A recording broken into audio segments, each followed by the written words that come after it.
Assalamualaikum warahmatullahi wabarakatuh. Jumpa lagi dengan channel Kaura Aji. Mari kita sama-sama mendengarkan ceramah dari Gus Baha. Terima kasih yang sudah menonton, like, comment, dan share. Berikut akan saya putarkan audio ngaji dari Gus Baha. Terima kasih. Assalamualaikum warahmatullahi wabarakatuh. Rabbi shrah li sadri wa yassir li amri wahlul 'uqdatam min lisani yafqahu qawli. Allahumma shalli wa sallim barik ala sayyidina Maulana Muhammadin wa ala alihi wa sahbihi ajmain. Amma ba'du. Ingkang sangat kula hormati Habib Ali Asgaf, Habib Husain Asgaf, semua keluarga, wonten Mas Fikri, Mbak Nasila, semua ingkang kula hormati, Mas Nurdin sedanten ingkang kula hormati. Niki ngaos ilmu dulu apa ngaji ijazah dulu ini?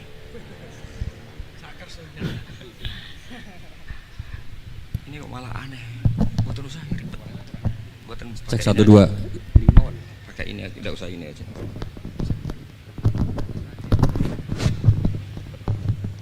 Gampang mana? Jelas. Nah.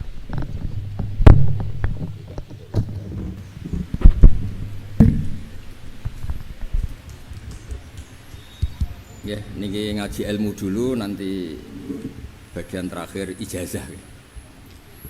Bismillahirrahmanirrahim. Ini riwayatul Bukhari. Haddatsana Abdullah bin Yusuf, haddatsana Les, haddatsana Sa'id al-Maqburi an Nabi Hurairah radhiyallahu anhu qala an-nabiy sallallahu alaihi wasallam. Ma minal anbiya'i nabiyyun illa qad u'tiya minal ayat ma mithluhu amana alaihi al-bashar. Wa innama kana alladhi utituhu wahyan awhahu wa ilayya fa arju an akuna aktsarahum tabi'an yaumal qiyamah. Dados kita tahu semua nabi itu punya mukjizat, ya, semua nabi itu punya apa? Mukjizat. Mukjizat itu hal yang luar biasa yang memastikan manusia itu tidak bisa menyainginya atau menandinginya. Dan rata-rata mukjizat nabi dulu itu fisik. Misalnya ontanya Nabi Soleh itu kan onta tapi keluar dari batu, itu kan aneh, aneh sekali. Atau tongkat Nabi Musa bisa simsalabim mengeringkan laut apa? Merah. Semua Nabi itu punya mukjizat dan semuanya berbentuk fisik. Kecuali mukjizatul Rasulullah Shallallahu Alaihi Wasallam itu berupa Al-Quran. Al-Quran itu konsep ilmiah. Terus kata Rasulullah Shallallahu Alaihi Wasallam, tapi saya karena Quran itu justru berharap pengikutku besar dan sampai hari kiamat. Sekarang kita logika ya. Andaikan kamu punya tongkatnya Nabi Musa, kalau kamu suka uang, kepikirannya dijual apa dipakai? Kalau kamu suka uang, dipakai. Kalau kamu ahli suudon itu pikirannya ndak, ini asli ndak. Karena yang melihat di Turki itu ya sebagian gitu. Kalau yang suka perdukunan itu bayangkan itu miliknya. Mungkin dipakai ngakali orang atau apa, pokoknya bayangkan itu miliknya. Kalau yang kolektor pikirannya itu nanti ini laku berapa. Tapi kalau peneliti mungkin pikirannya itu ini asli apa enggak? Bukti aslinya apa? Repot lah. Lagi pula kalau kamu punya utang terus mau apa?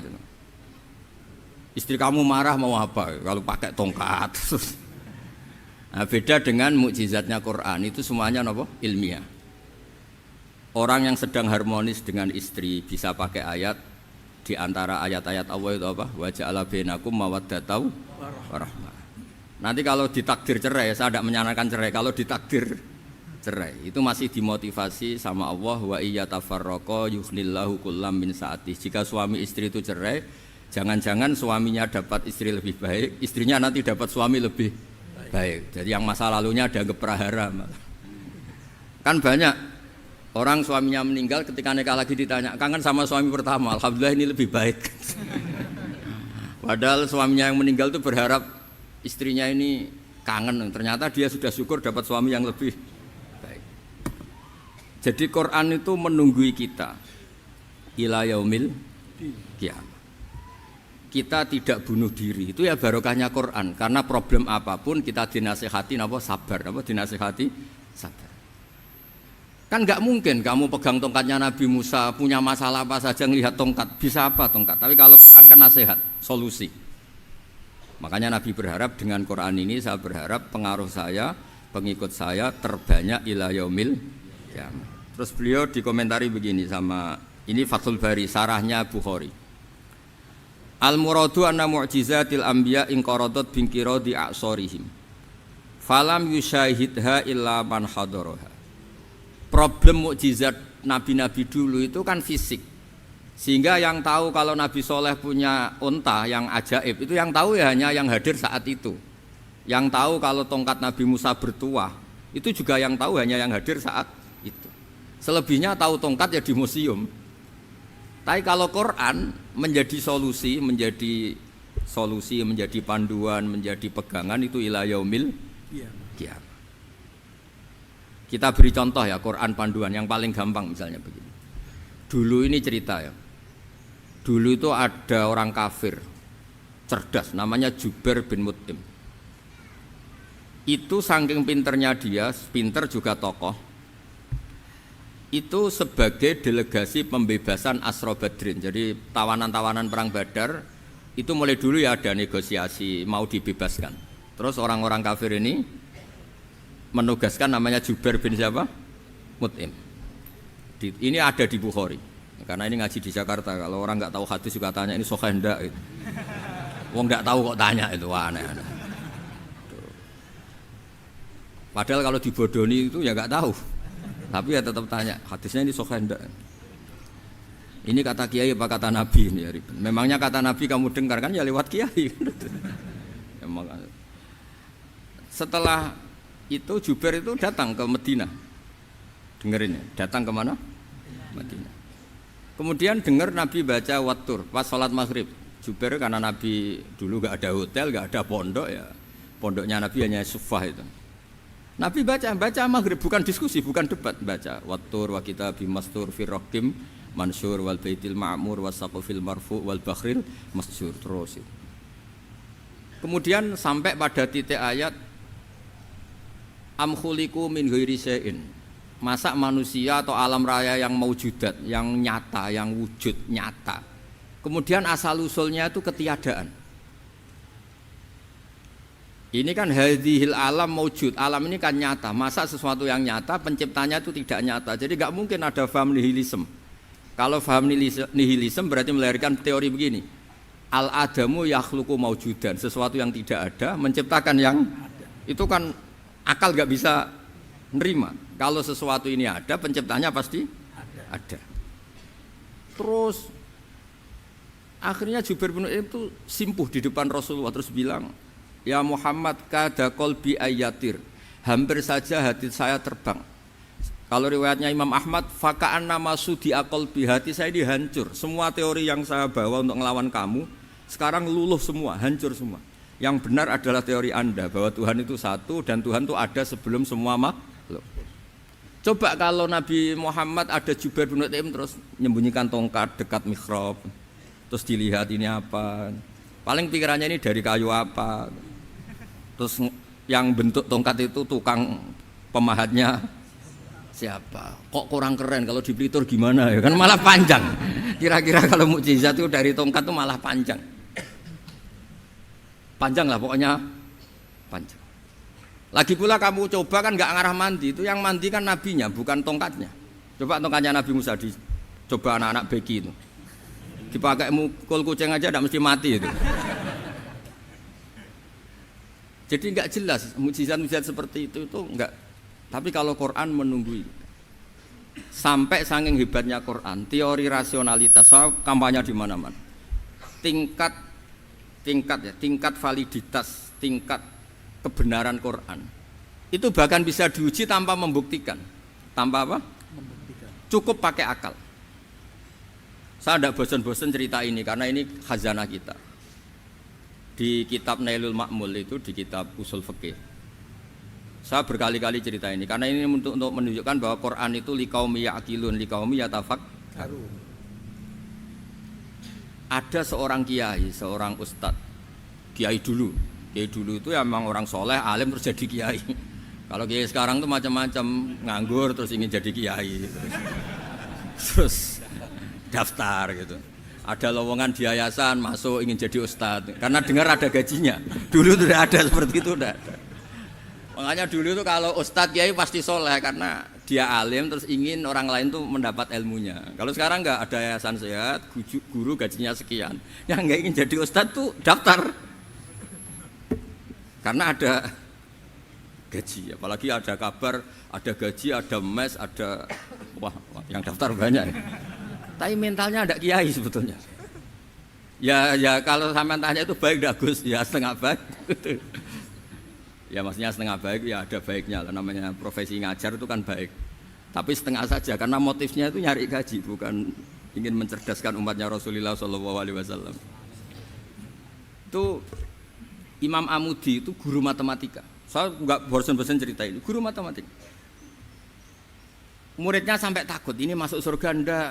Kiai kok ndak ngajarin istighosa atau tahlil malah ngajarin apa? Matematika. Beliau meninggal terus muridnya tanya, "Ma fa'alallahu bik?" Kira-kira gitu. Apa yang dilakukan Allah? Allah nyambut Anda gimana gitu. Terus kata Imam Amudi, "Bagus, saya disuruh ngajar malaikat." Karena malaikat kan enggak pernah kayak anak bayi gini ngaji gini. Malaikat itu enggak pernah ngaji, dia iman saja karena tahu surga, tahu neraka terus iman gitu aja. Jadi imannya malaikat tuh enggak keren kita. Imannya loh. Loh itu yang ngendikan Nabi loh, tidak saya. Nabi pernah tanya sama sahabat, iman yang paling keren siapa? Jawabannya sahabat malaikat. Ya enggak karuan malaikat iman. Dia yang tahu surga neraka, tahu segalanya masa ada? Enggak imannya pasti iman lah katanya. Terus ya para sahabat engkau iman ya wajar kan menangi saya, nemuin saya. Yang hebat itu orang-orang yang tidak melihat saya, tidak saya didik tapi tetap iman. Karena dididik akal, ya tadi dididik Quran, apa dididik Quran.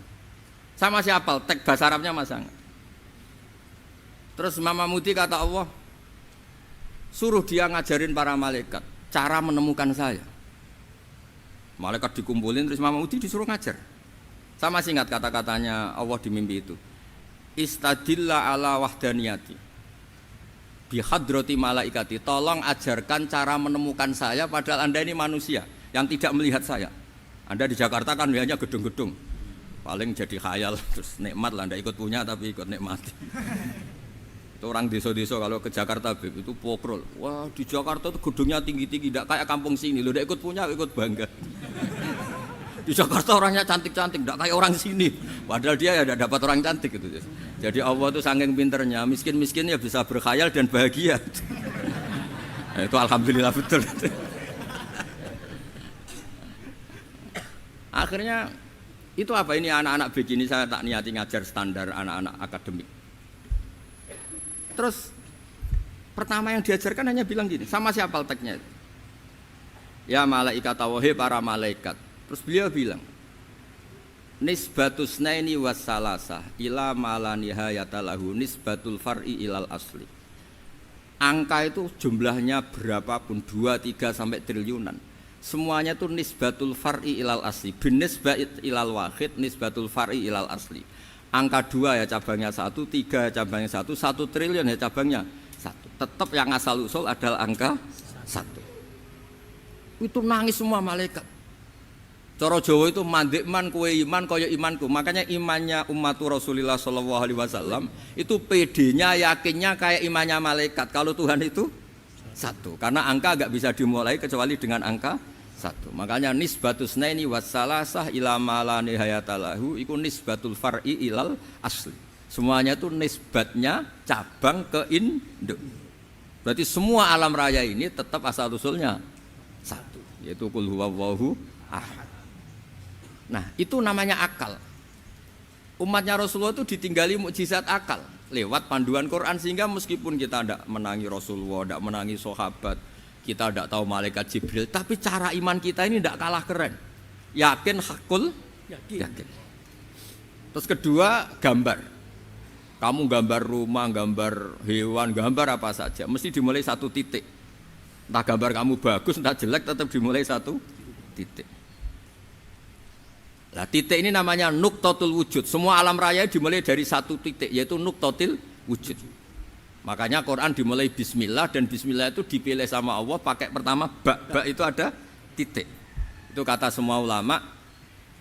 Itu titik itu singkatan dari bi kana makana wa bi yakunu mayakun. Karena saya semuanya ada. Bi itu karena saya. Jadi makanya santri-santri beki tidak usah bayangkan kamu jadi wali terus bisa terbang ke Mekah, tidak usah. Kalau terbang ke Mekah ya sudah umroh aja bayar. Kalau enggak ya maklaran KBH atau apa. Pokoknya cari gratis. Ya gratis kan, dapat orang 10 gratis satu. Terus orang enggak umroh-umroh dirayu-rayu supaya umroh. Repot. Itu pelanggaran fikih itu. Kalau orang punya utang itu wajibnya nyaur utang dulu gitu. Wah repot. Saya itu juga sering bingung di kampung-kampung. Gus sama umroh. Kenapa? Dapat gratisan. Minta uang saja buat nyaur utang. Enggak boleh Gus. Wah, secara fikih yang wajib itu nyaur utang bukan umroh. Enggak boleh Gus diminta uang, enggak boleh, harus umroh. Udah gitu saya ini bingung Gus mau umroh. Enggak nikmati. Kenapa? Disuruh ngajar Gus. Repot semua kalau ibadah mergawe ya gini bingung semua. Ya saya mohon anak-anak BK semua yang seneng Quran itu harus seneng sampai kayak saya sehingga tahu.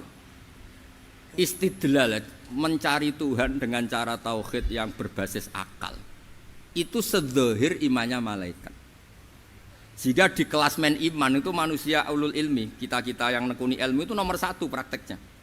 Karena nomor 1 itu Allah karuan kan syahidah Allah kan enggak tertandingi syahidah wa annahu la ilaha illallah. Terus wal malaikatu, malaikat kan karuan karena langsung menyaksikan surga. Dan ketiga apa? Wa ulul ilmi. Berarti prakteknya kan nomor 1. Kalau kompetitornya semuanya manusia, ulul ilmi nomor berapa? 1 kan? Nah nomor 3 kan dari Allah, malaikat, ulul ilm. Berarti kalau kompetisinya antar manusia nomor berapa? 1 kan? Nah kenapa ulul ilmi di nomor 3 kan tapi dari Allah, malaikat, ulul. Kerennya kayak apa? Karena cara iman ulul ilmi itu enggak ada ragunya sama sekali. Kamu ragu enggak kalau 2 itu cabang dari 1, asal-usulnya 1? Enggak pernah kan ragu kan? Semua gambar seruat apapun dimulai dari 1 titik, ragu enggak?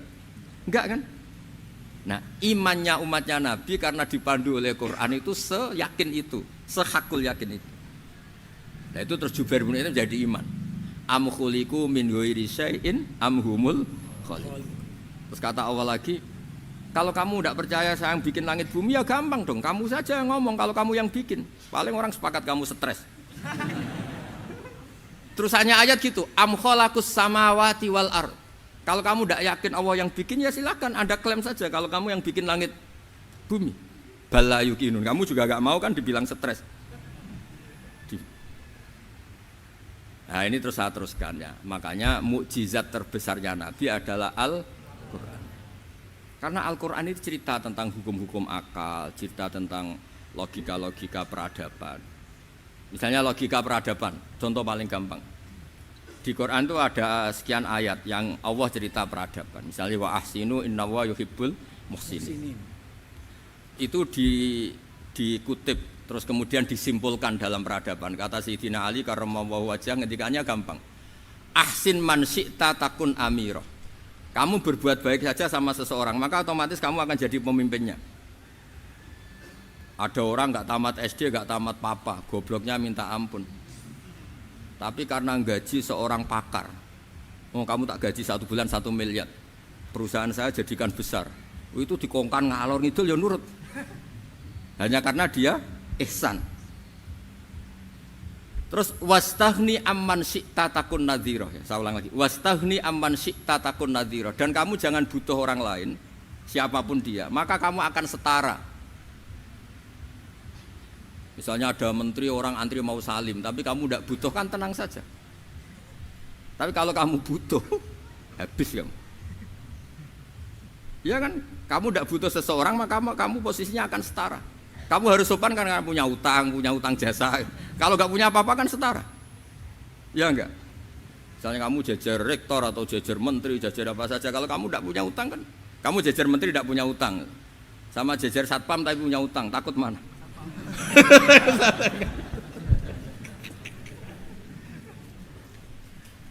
Kalau butuh itu mesti kalah kan?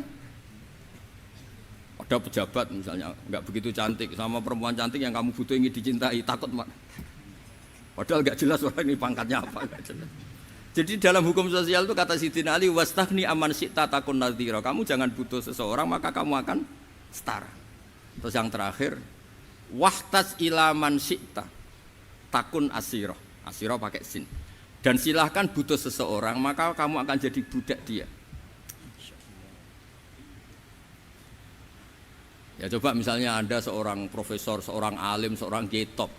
Misalnya mencintai janda di ujung kampung sana, jalan kaki 2 kilo. Padahal itu gak tamat SD, tapi gara-gara seneng kacau kan, logika kepangkatan hilang semua kan. Jadi itu hukum peradaban. Itu mewakili isi-isi sosial yang diterangkan Quran. Ya, dari paketnya 3 tadi ya. Ahsin man syi'ta takun amirah. Kamu berbuat baik sama seseorang maka kamu bisa memimpin. Wastaghni amman syi'ta takun nadhira. Kamu jangan butuh seseorang maka kamu akan setara. Mbok kamu ketemu orang terkaya di dunia. Ya ketemu orang terkaya di dunia, kamu jejer, kamu tidak butuh dia. Tenang kan bisa setara kan? Tapi kalau butuh harus sopan, ngajukan proposal, harus berakhlak karimah. Makanya sekarang Anda kok berakhlak kenapa? Ternyata mau nyalek. Biasanya Anda berakhlak kok berakhlak. Ada apa ini? Makanya guyonan di Rembang itu Beb Husein itu. Kalau ada orang mendadak sopan sama temannya, temannya curiga, kok tumben sopan, mau utang ya? Jadi zaman akhir itu kacau.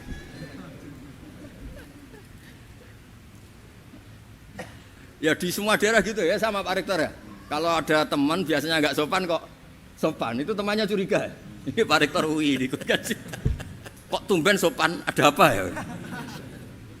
Karena di mana-mana orang butuh itu pasti beretika. Kamu punya teman paling berdua, kalau mau utang berakhlak gak? Atau misalnya kamu punya adik cantik terus punya teman berdua, kalau cinta adik kamu berakhlak gak? Biasanya nggak sama sekali nggak berakhlak. Gara-gara butuh menjadi berakhlak. Ya jadi hukum sosial itu ya kuncinya 3 tadi. Ahsin man syi'ta takun amira. Wastaghni amman syi'ta takun nadhira. Terus wahtas ila man syi'ta takun asira. Kalau kamu butuh seseorang pasti kamu dibikin hina. Asir itu tawanan. Nah, Quran itu bicara sosial itu lengkap. Dan itu yang nunggui kita. Kita punya tetangga yang kurang baik, ya seneng. Punya tetangga baik, ya seneng. Kata Imam Syafi'i, saya berkali-kali cerita. Kok seneng semua Imam Syafi'i? Ya bagus lah, kalau yang seneng saya enak lah, dijak jagongan, dijak ngopi enak. Yang enggak seneng saya, gak ngarah utang. Uang itu nak, kamu punya tetangga gak seneng kamu, aman kan? Aman. Gak akan pinjem uang kan, pinjem mobil, uang gak seneng kok. Makanya Imam Syafi'i itu kalau ngedikan luar Syafi'i, diceritain orang, ya Aba Abdillah bagiannya, ya Aba Abdillah orang itu gak seneng kau, bagus lah. Loh kenapa bagus?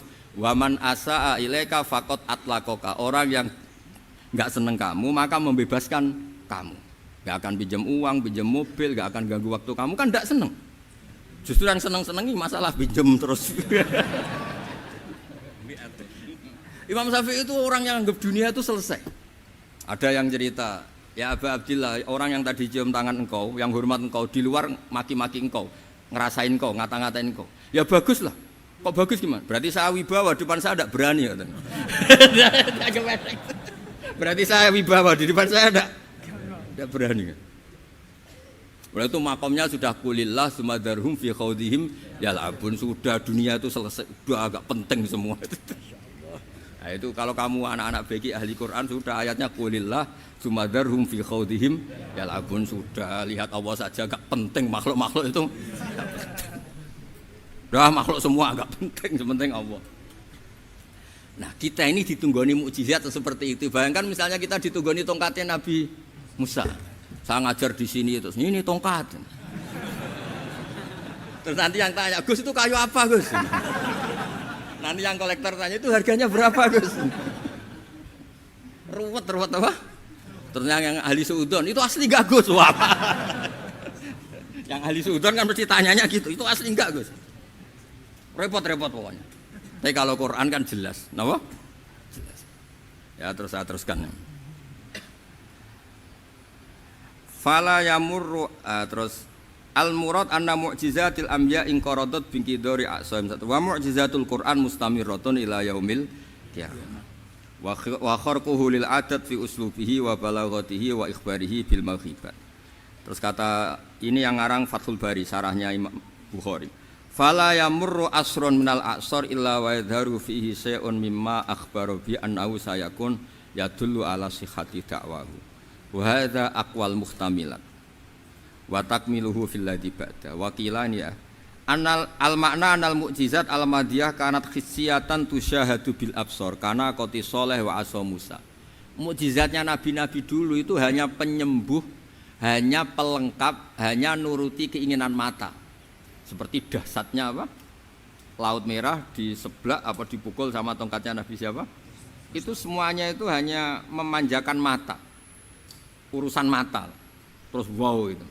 Tapi kalau mukjizatnya Nabi Muhammad itu berdasar akal. Maksudnya berdasar akal nih dengerin ya. Dengerin betul. Ketika Laut Merah terus tersibak kan, wow itu keren kan. Terus kita bilang, menyimpulkan, wah kita tidak akan mampu. Itu bodoh sekali kesimpulan kita tidak akan mampu. Meskipun bikin nyamuk Anda juga tidak mampu. Loh untuk memutuskan tidak mampu saja kok sampai pertunjukan seperti itu tuh laopo, cek goblok gitu. Nah kalau kita karena umat yang pinter untuk memaksa kita nggak mampu, Allah bilang innallaha la yastahi ayadriba mathalam ma ba'ud. Kita melihat nyamuk langsung berkesimpulan tidak mampu. Saya berkali-kali cerita nyamuk itu sudah kecil, masih punya urat, uratnya kayak apa? Masih punya kuman, kumannya seberapa? Ya enggak? Nyamuk itu kecil, punya organ tubuhnya punya urat. Itu kalau kamu pinter, antara tongkatnya Nabi Musa menyibak Laut Merah sama nyamuk itu sama-sama berkesimpulan melahirkan satu faham bahwa kita tidak mampu. Loh, untuk memaksa tidak mampu saja kok nunjuk pertunjukan ada onta keluar dari batu, Naqatu Soleh, ada tongkat yang bisa mengeringkan Laut Merah. Cik goblok ya. Lah kita alhamdulillah ada jenis goblok yang seperti ini. Untuk ikrar bahwa Allah itu hebat ala kulli syai'in cukup lihat nyamuk, kagum kan? Sudah tidak usah bikin hidup. Saya berkali-kali mencontohkan. Para pemahat tak suruh bikin patung gajah itu mampu. Tak suruh bikin patung nyamuk kalau bisa. Nyari materi dari apa coba?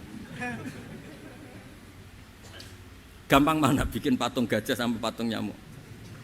Gajah, makanya Allah bikinnya contoh itu untuk ijaz itu pakai nyamuk bukan pakai.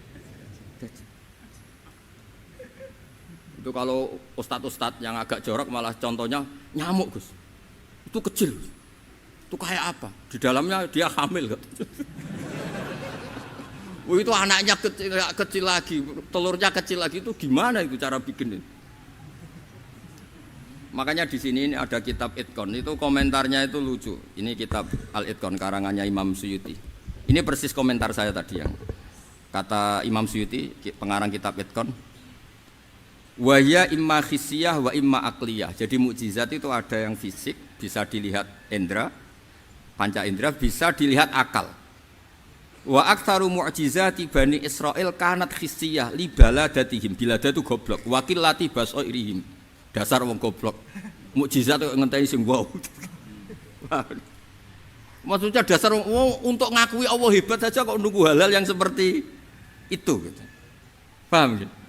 Mergo likil latin apa aklihim wa aksaru mu'jizati hadil ummah akliyatun li farati dzakaihim wa kamali afwahihim. Dan mukjizatnya umat ini semuanya berdasar akal karena sudah cerdas.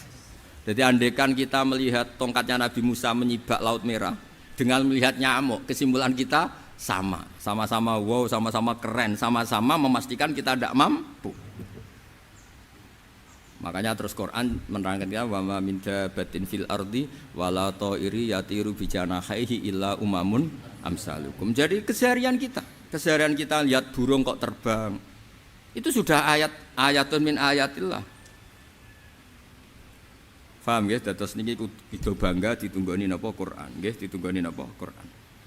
Wa mu'jizatul Quran tusyahadu bil basirah fayakunu mayattabi'u li ajlihi aksar. Terus li annal ladzi yusyahadu bi ainir ra'si yang qaridu binqiradi musyahidi. Sesuatu yang tampilan dahsyatnya itu disaksikan mata, maka itu bisa habis. Era tongkat Nabi Musa seperti itu habis enggak? Bisa mengeringkan laut merah, habis kan? Tapi era mukjizatnya Quran ila yaumil qiyamah. Ya contoh sosial, saya kembali lagi ke sosial. Kamu punya teman awet atau punya istri awet, itu konsepnya ya wal kadhiminal ghaidh, agak gampang tersinggung. Coba kalau kamu setiap tersinggung putus, setiap tersinggung habis, kamu tidak punya teman, tidak punya istri. Sampai kita awet seperti ini, kalau kecewa ya wal kadhiminal ghaidh, ngempet. Termasuk saya ini, biasanya ngaji khusus terus baca gini ya kecewa. Tapi barokahnya diwarai Quran wal kadhiminal ghaidh, ngempet Gus, ngempet. Terus kecewa sama teman, kenapa tidak putus? Karena wal afina aninna, sudah kalau kecewa maafkan.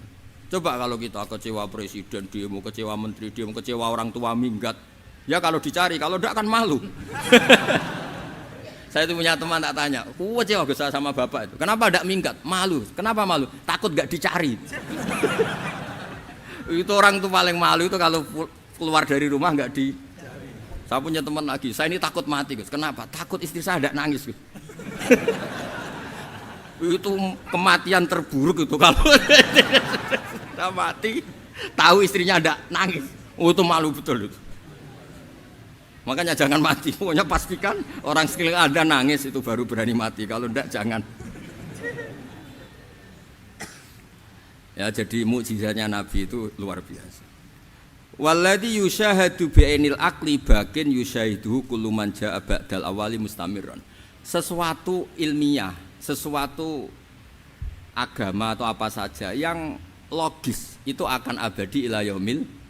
Kayak tadi, ketika kita kecil diajari apa? Wujud, qidam, baqa, mukhalafatul hawadisi, qiyamuhu binafsihi, wahdaniyat, qudrat, iradah. Itu ila yaumil qiyamah. Karena kita pasti punya logika tadi. Masa alam raya yang maujud didahului ketiadaan. Kemudian ketiadaan ini kita rumuskan, ketiadaan inilah yang bikin alam raya. Di mana-mana nihilisme, ketiadaan ya layu asliru sayyan, namanya tiada ya tidak punya akibat apapun. Yang punya akibat apapun ya sesuatu yang wujud. Lalu itu kan ila yaumil qiyamah, sampai kapanpun teori itu akan nunggui kita ila yaumil qiyamah. Tapi kalau tongkat Nabi Musa ketika kita tidak melihat kan punya alasan tidak ngandel, Musa tidak tahu. Tapi kalau kamu seperti ini, orang paling mulhid sekalipun, paling ateis sekalipun, terus ditanya, bisa enggak Anda mulai angka di luar angka 1? Tidak bisa kan? Makanya benar Imam Amudi tadi, ketika diminta Allah, istadilla ala wahdaniyati bi hadrati malaikati, tolong ajarkan kenapa manusia begitu yakin kalau saya ini satu, padahal mereka tidak melihat saya. Terus beliau ngendikan apa? Nisbatus naini wassalasa ilal wahid nisbatul far'i ilal asli. Angka 2, 3 sampai enggak terbatas, semuanya dibanding angka 1 itu nisbatul far'i ilal asli. Semuanya itu cabang dari angka 1. Itu mbok siapapun enggak usah ditunggoni nabi, enggak usah ditunggoni wali. Logikanya akan seperti itu. Itu yang dimaksud apa? Walladzi yusyahadu bainil aqli bakin yusyahidu kul man ja'a badal awal mustamir. Ya ini masih ada waktu seperempat, ini ijazah. Kalau ijazah enggak boleh tanya, ijazah ini. Dan itu yang fotokopi lebih besar itu ijazah.